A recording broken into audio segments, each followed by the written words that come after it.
I was in Lexington, Kentucky for a few days there. I had no idea that Lexington, Kentucky was on the Eastern time zone. Just doesn't seem to make sense to me for some reason. Since it's more central. Yeah, I mean, it's basically like right straight down from the Great Lakes, Yeah. Well, Cleveland. Well, they're all Eastern. Or Columbus. Yeah. Are they? Jeez. Where's the line? That's what I want to know. Where's the line? It's like they planned the line just to mess with me. Like they're just like, wait, where did you want to go? Wait, that guy in the future. So all of Michigan is in Eastern time zone. Most of Indiana. Well, Kentucky spans all the way over under Illinois. So most of Indiana and Kentucky, well, yeah, let's just say 50% of Kentucky is in Eastern. And most. Are you looking at like? Interesting. Are you by chance? I'm just looking at a regular map, not a time zone. So map. I'm looking at a time zone map, and you should see how weird Indiana is. There's like two sections of it in the north side and the south side that are just like central time zone. What? Oh, yeah. Look at that. Gerrymandering for time zones. Yeah, there you go. Jeez. It's crazy. Okay. Well, that makes more sense. Yeah, it was pretty cool little conference, and it's a beautiful place for sure. A lot of cool history and heritage. The whole Bourbon Trail and the you went horse there capital for the of the world, booze. basically. It was a nice piece of it. Yeah. But it was like the first 2 days, I thought I was only 2 hours ahead. And then by the time I finally got the whole jet lag thing taken care of, I had to come back. I came back and, oh my God, it just conquered me. So when you said that you wanted to record at 5:00 my time, which time did you mean? Yeah, I thought I meant 2 p.m. my time, but then my calendar was still in the East Coast time zone, so it was coming up on 5:00 for me. I'm super confused. Yeah. Anyway, the state of my life nowadays, it seems. Yeah. Well, at least you can relate. I mean, it's funny. It's like, so people on my project right now, I have people on Pacific time zone. I have people in Central time zone. I have people on Eastern time zone. I have people in London. I have people in Riyadh. And then I have people in Dubai. And they are all different time zones.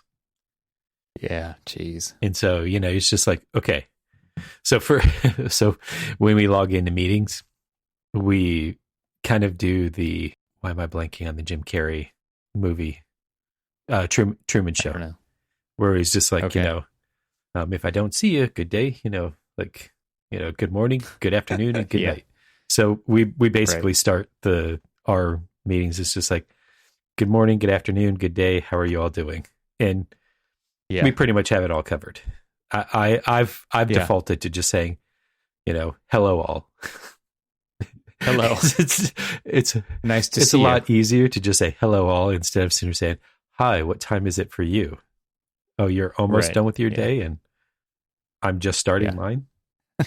That's literally the craziest part of it. Is just like that. Sometimes we're having meetings where it's like 5:00 in the afternoon for them, and it's like early morning, like 7 a.m. for us. It's got to make it hard to hit deadlines. It does, because a lot of times they'll say we want it by close of business, and we'll say close of business for who, and they'll say, oh no, close of business for us. But that means if you want it on Thursday, close of business Thursday, that means you really want it from us on Wednesday.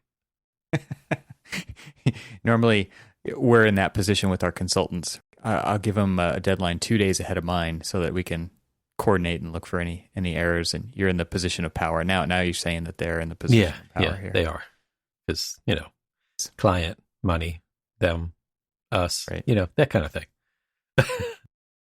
I have you heard this quote before from Disney? We don't make movies to make money. We make money to make more movies. Yeah.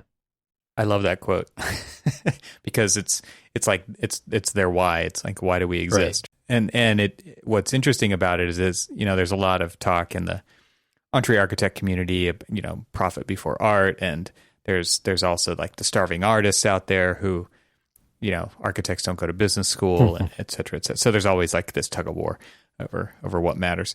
And but I was thinking about this from a process point of view, and thinking about having, where ideas come from. So you're talking about schedule, and like one of the famous sayings about schedule is like creativity doesn't happen on the clock, right? Like it's not a scheduled, now is the time to be creative. So it just shows up whenever it shows up, right? Like that's kind of how it works. And it's hard to plan a project around being creative. And that's why we're professionals, damn it, because we can be creative when we need to be, if I guess. But everybody who has done design work has struggled with, writer's block or whatever the architect version of that is. It's like you kind of sit there at the blank page. We've all done this in school, right? And it's like, oh crap, I'm totally an imposter right now. The ideas don't just show up automatically. Right. And then there's people in the firm who are like, you get the fun job. Oh and, my gosh, yes. So they obviously have the terrible job, I guess. I don't know what they're trying to say by that, because it's false. And so, just thinking about this process of what you go through and kind of how you train yourself to be creative and how you work, and like knowing yourself and knowing how you work. And there's just a lot of thoughts around this. But I was thinking from, getting back to this process idea, kind of relating it back to this Disney quote, is like there's an expectation that I think like a general public and potentially people inside of our firms too, who think that, well, you have all the ideas and then you just draw them out and you're done, right? Like that's how it works. It's a very linear process. And we know it is absolutely not a linear process. It's the squiggliest line you've ever seen kind of a process. And a lot of times, kind of like neurons in your brain that are firing, like something will connect with something else that you had no idea was going to connect. And it just works this time, right now, at least for a moment. So you don't just have an idea and then draw it, but through the act of drawing, the drawing gives you ideas that you further pursue. And I think that is just a really interesting concept and something worth chatting about. I mean, because I think we also tend to get away from that in our professional careers when it really does become about the business of architecture, and we start to get into these standards and systems for producing and delivering drawings through a very kind of regimented process. And like, how does creativity and how does that process of creativity and not knowing how the dots are going to connect dovetail into the day-to-day business of architecture? So enlighten us. Enlighten us. How's that work? Great. I mean, have you felt that before? Like you through the act of sketching and through the act of rolling out some more trace and layering it on top, and whoa, I just saw something that I never saw before. Like that to me is one of the most rewarding parts of the design process. And to be quite honest with you, I mean, I've been stuck in the drudgery or the not so fun side of the project right now with doing a lot of like paperwork and project management.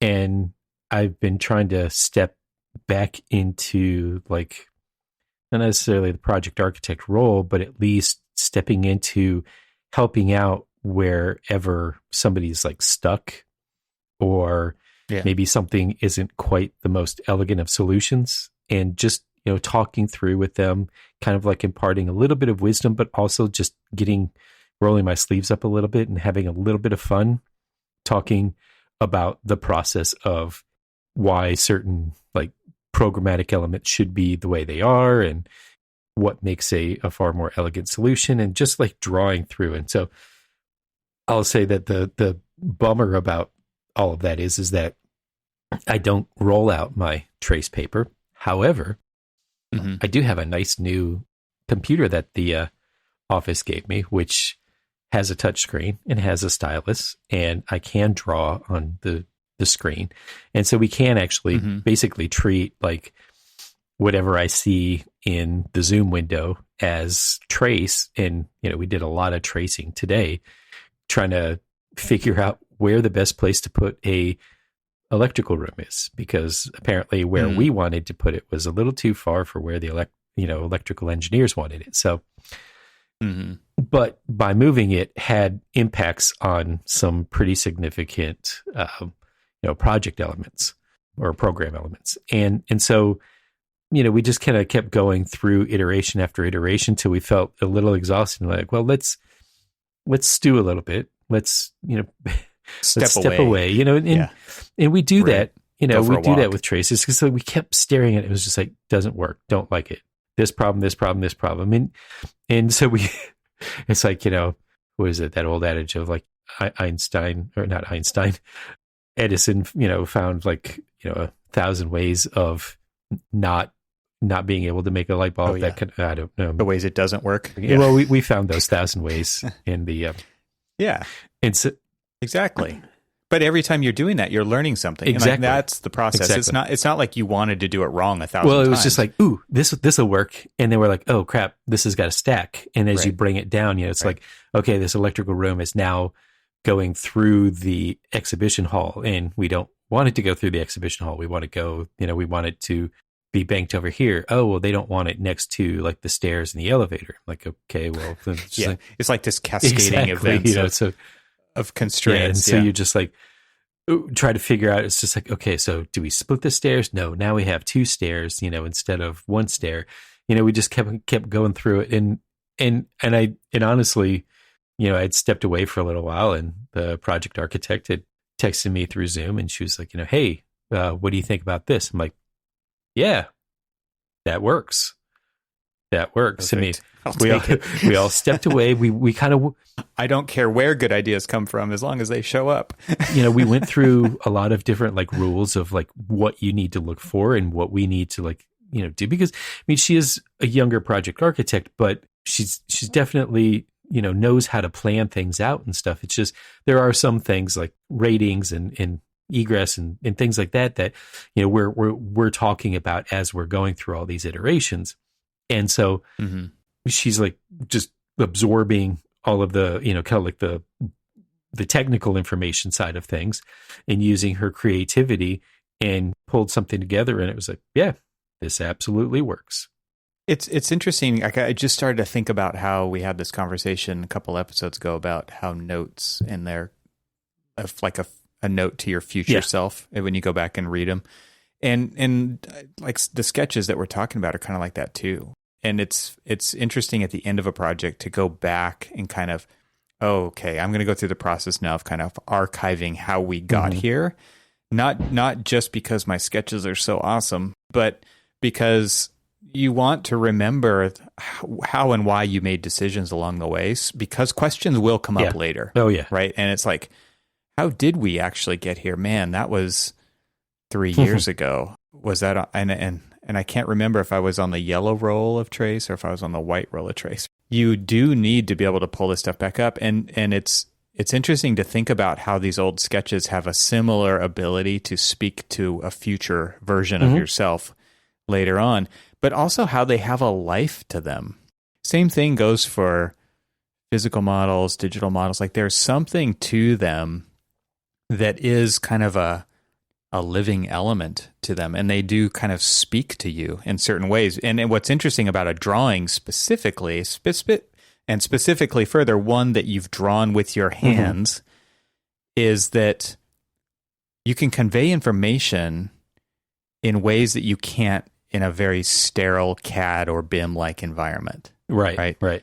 With the way you drew that line, like purposefully sketchy, purposefully caffeine lined, right? Versus a straight line, or the way you closed or didn't close a circle, or the way that the line just kind of runs off on its own. And it's like, it was the beginning of an idea and we didn't care where that idea ended, kind of a thing. I think that is kind of a fascinating part of the training that you and I went through. And that to me is something I would never want to give up personally. So it's interesting you say that though, because today, I was just like, all we need to do, because she and I were talking, and I was just like, all you really need to do is just do a quick hand sketch. Let's go through a couple of iterations of it and just see what comes out of it. Let's just do that. And so when she was like, well, let me take a break and I'll kind of get back to it and I'll send you something. Take a wild guess what she sent me. A Revited model. It was to scale. She went into the model and redrew everything, changed everything around. No, and for some people that is their sketching. Like I'm not griping against that. And like some people can put together a Grasshopper script and that is their sketching.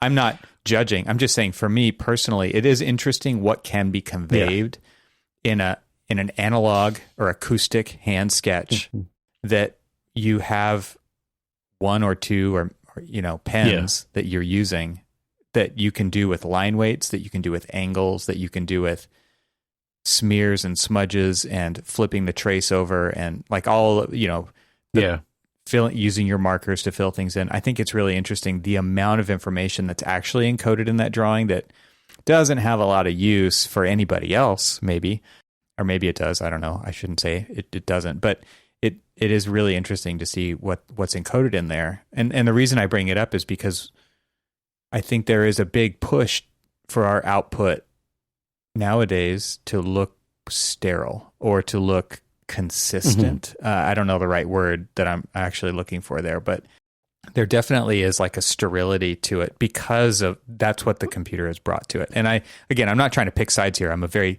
techie person anyway, but you of all people definitely aren't picking sides. Yeah. I play both sides. Well, so what's interesting though is, and maybe this is just the wrong way of thinking for today, but I've always viewed when you commit a sketch to CAD or Revit or whatever, like drafting tool of choice, it basically means that, you're done with the exploration. You've put it all in, you've drafted it up and you're sort of set to move on to the next item.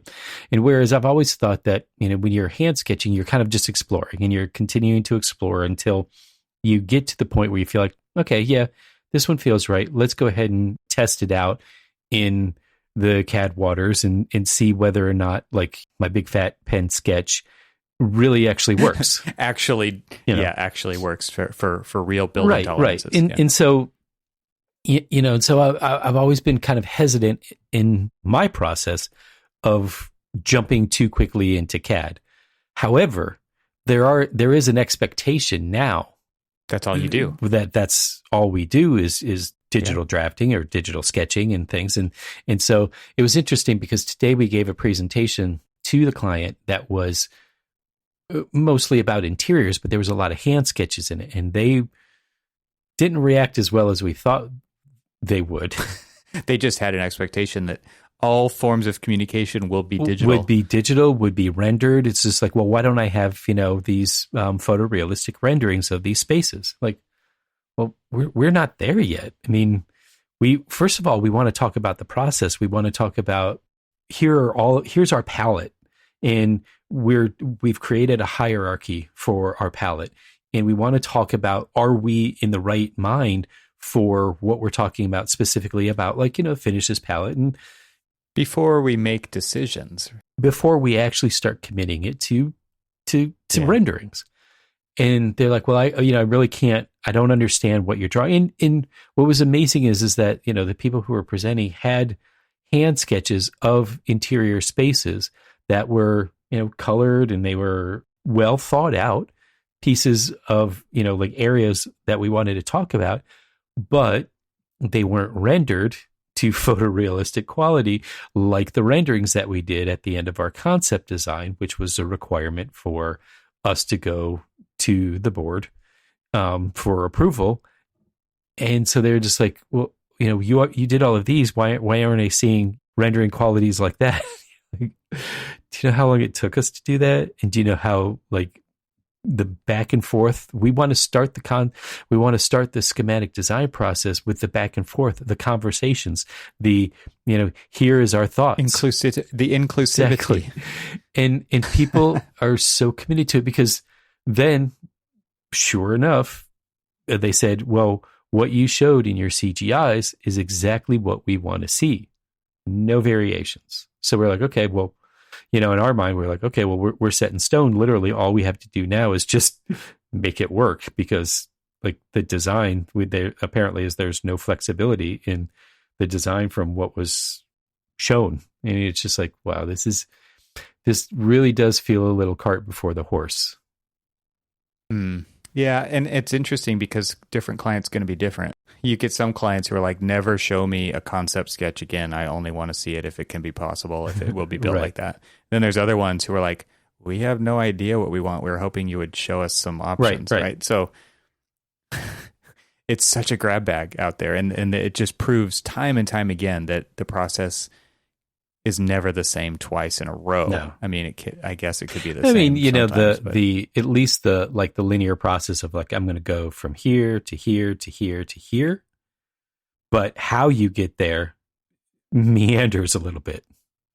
Yeah, right. It goes back to that squiggly line. Exactly. Yeah, exactly. And because there's been times where I've relished, and in fact, actually wowed clients by sitting in front of them and sketching out the ideas that they're talking about right in front of their eyes by hand, just sketching. It's not the, oh, well, I'm going to take notes and thank you. I'll go back and I'll, throw it in the old CAD machine and crank it all up and see what comes out kind of thing.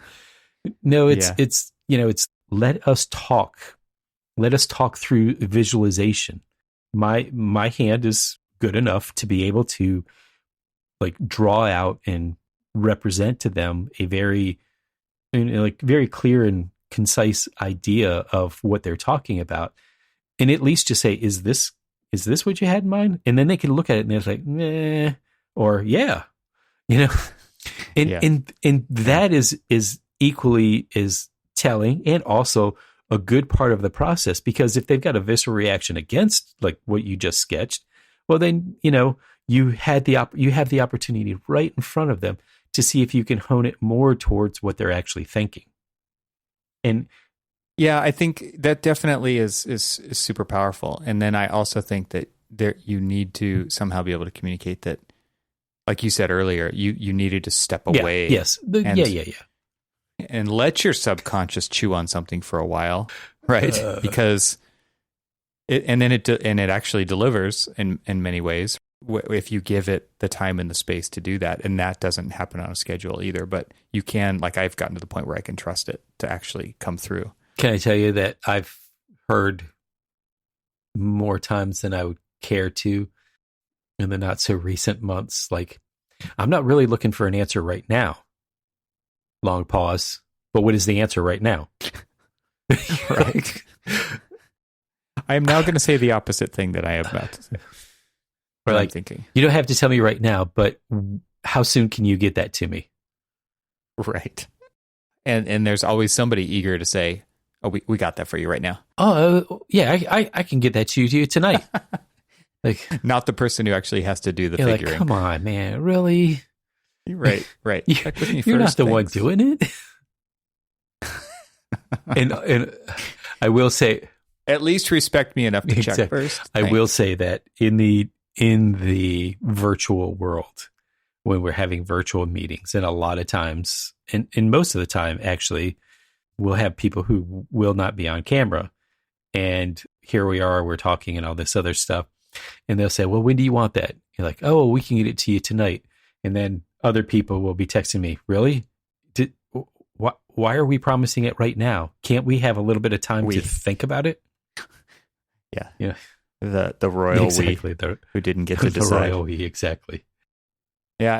Anyway, I mean, I just thought it was kind of interesting to think about this again because I haven't been working on projects very much. But it is kind of right? the... Boy, do I have a project for you. Oh, man. No, thanks. I get to hear my wife screaming about Revit almost every day. She's, oh, my God. It's like, Autodesk, please fix that. I do know that several of the buildings that I'm working on are things that are in your wheelhouse. I'm so glad that other people are aware of my wheelhouse. Oh, trust me, You have plenty of things for me you to have do. actually shared photographs of said project in your wheelhouses that similar work, project types in exactly, my wheelhouse. that work perfectly Yeah. with what I'm needing. If you could just duplicate that, Yeah. great. But then, Welcome to turn it architecture. into this, which I still Yeah. can't talk about yet. Yeah, that's all right. The romantic part of our communicating through sketching and drawing Exactly. is. I like to go back there with my mind. I will say though that the most of our engineers will request us setting up the meeting requests so that we can go through Zoom rather than Teams, because Oh yeah, you just share your screen. People can, like, any and everybody can draw over the top of it. You can just save your screen and you just have a record. And what's interesting about it is that what Zoom does is it will, like, anything that you do, whether it's a chat or like a screen capture through their tool, it will file it under that particular meeting. And so you're just like, okay, I had a meeting about electrical rooms, which today I had a meeting about electrical rooms, and we did a bunch of sketching over the top of it.